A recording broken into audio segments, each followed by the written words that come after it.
Hi everyone, this is a bit different than my usual uploads, but I want to make a video on one of Overwatch's harder achievements, Window of Opportunity, because when I looked into doing it, there wasn't a lot of accurate information, strategy, and examples out there. I'm going to have cuts talking about what's happening in-game, but for the most part, the video is just me building ults in the background while I talk generally about the achievement. I didn't play BAT before this, and it took about 25 hours of in-game time. This video is me getting an achievement in Season 9, playing a party with Bastion, and I'll show their perspective too for each window. This achievement is all about finding the right balance between getting value out of your windows, generating ult charge, playing the objective, and survival. To get this achievement, you must quote, amplify 2000 combined damage and healing without dying, but that's a bit ambiguous.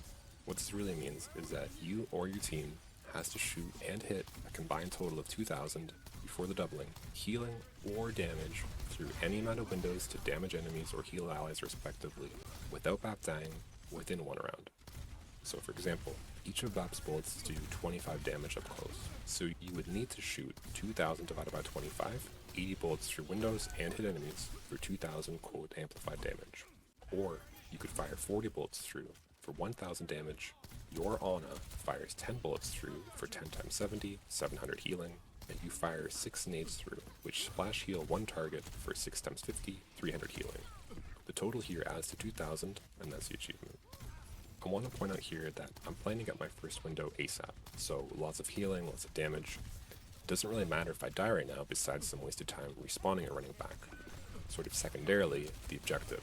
I don't want my team to wipe and them to be able to push the cart for free. The longer the round, the better. Here, it's about to be 3v5, and I'm close to my first window. And because I'm a bit out of position, there's no way I can get out. I just generate ult charge and don't waste my first window, because I'm gonna die, and there's no teammates around to make use of the window. Going back to those 4 main aspects about the achievement, survival. Play as far back as you possibly can, while still having a sightline on your teammates. Keeping the other support alive is a high priority, as they can keep you alive if needed. Be smart, but not always selfish about your cooldown usage, because I've seen this advice. Teammates are really useful meat shields, and you need them to stay alive for a long game, generate ult charge, but as closer you get to the achievement, the less you should risk yourself to save them. So here's the first window coming up. I'm communicating with Bastion to have the turret form at the ready.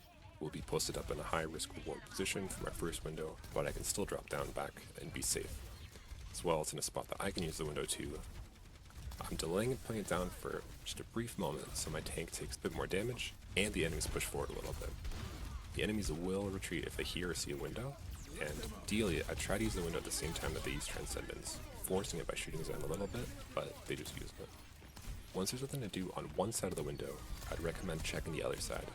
You might be able to heal up your backline through the window the other way, which almost worked here. Here's Bastion's perspective.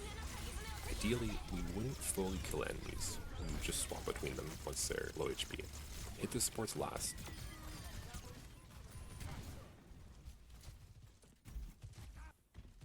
Getting value out of your windows. So make smart decisions about when and where to place windows. Even if the window will be placed in front of you, is it worth you peeking the corner and shooting through it? Or do you just let your allies use it? What else do both teams have?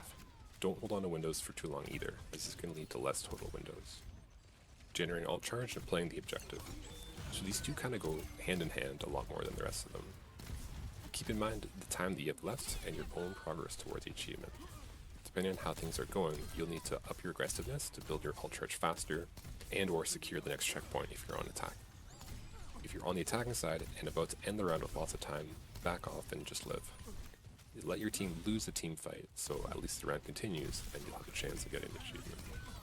Try not to use your left shift burst during the window, as this won't generate any ult charge. But if you need to use it to survive, of course use it. So now, since I have some progress towards the 2000 stats amplified, I need to play a bit safer.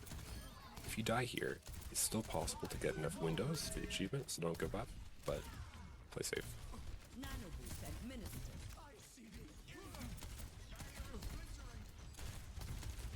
Here's the second window coming up. I've been keeping in mind the Zen ult because it can heal so much. Less than Bastion can damage, but it at least keeps the enemies alive a little bit longer. Zen used their ult before my first window, and hasn't used it since, so they probably have another before my second window. This here was almost a perfect setup. Zen and Orisa were caught in Sigma ult, but me and Bastion just weren't ready.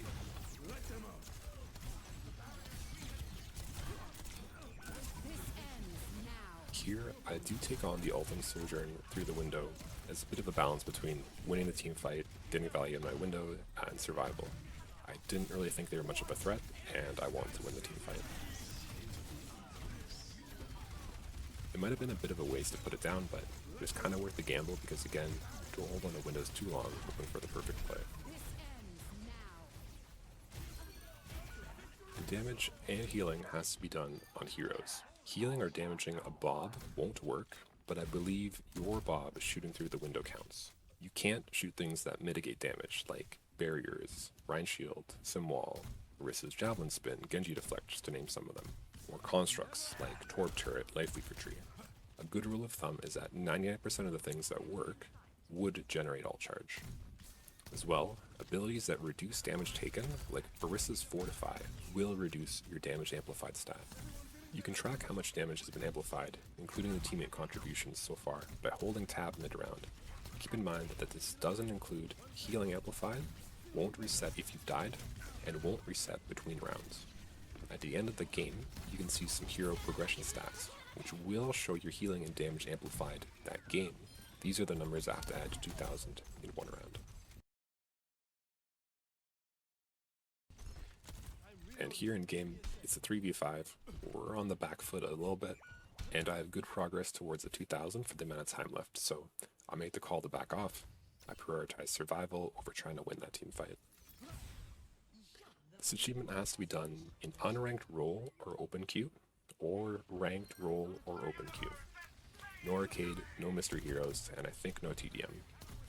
If you have lots of friends to help, there might be some cheesy strategy in open queue, but if you're solo, open queue 99% of the time is these really wacky games where like everyone will pick DPS. It's very one-sided, so it'll be a short round. Tanks have less HP, so there's less to damage and it's harder to heal them, and you probably want them to support to peel for you. So like sure, 1% of the time, playing solo in open queue, stars will align, but I'd highly recommend unranked role queue for more consistency.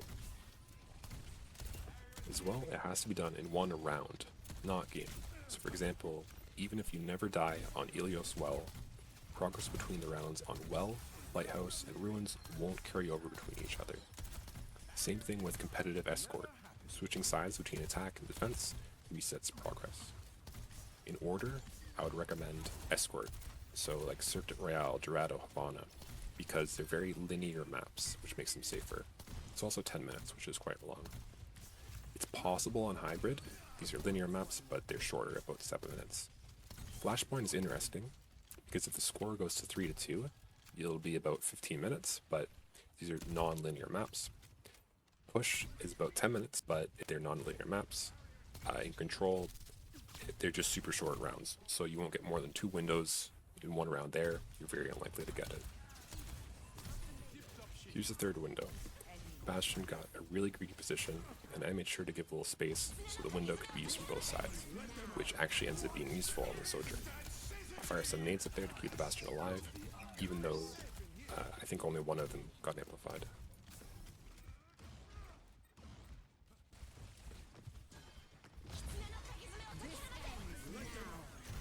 It goes great. Our Sigma lifts up their tank and Zen ults, our Bastion turrets the tank, and swaps target when they see the kinetic grasp.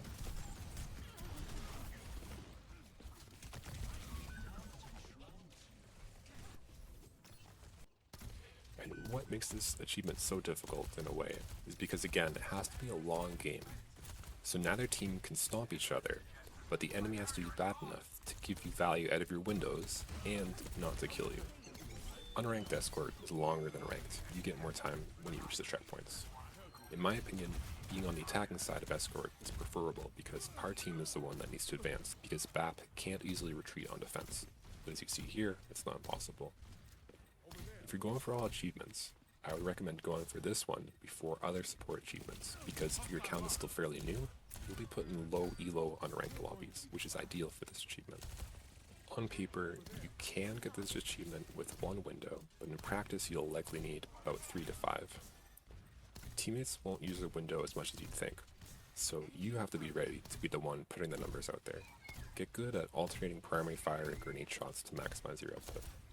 Get good at playing BAP like knowing positioning, when to use your cooldowns, when, where, and how to use your exo boots. And I can't stress this enough, always reload before you put down your windows. You don't want to reload mid-window. One of the best window placements is point blank in front of your teammates. Both you and your teammates get the damage amplified, and you can shoot grenades through it to the floor just on the other side. Both team compositions matter a lot. Dive makes it really unlikely that you survive, and your team being dive makes it awkward to place windows down. An enemy Sombra can kill you very easily, but more importantly, they can take out your window with EMP. Keep in mind the enemy ults. If you think the enemy Genji is a blade, play very, very far back. With your own teammates, think if they can get value out of your window. So for example, a Widowmaker, they won't come out of their positioning to use your window. Or like a Mercy on your team, they just can't use your window. I would say don't burn out trying for the achievement in these scenarios. You can still practice BAP, but don't expect to get it here. After a lot of playing safe to survive because they have a Widow, I have 2 minutes on the clock, and I just need about 300 more through the window. Stall for a second, so my Sigma takes some damage before I put down the window. I don't know why I fire through it while still with the enemy ult, because there's no one to heal. I want to shoot through the window so my nades heal double, but I also want to keep my Bastion alive here. My window is ending, and so is around, so I decided to sort of go all in, and step forward to shoot through it myself. It doesn't show on the recording, but I got the achievement right as Bastion died.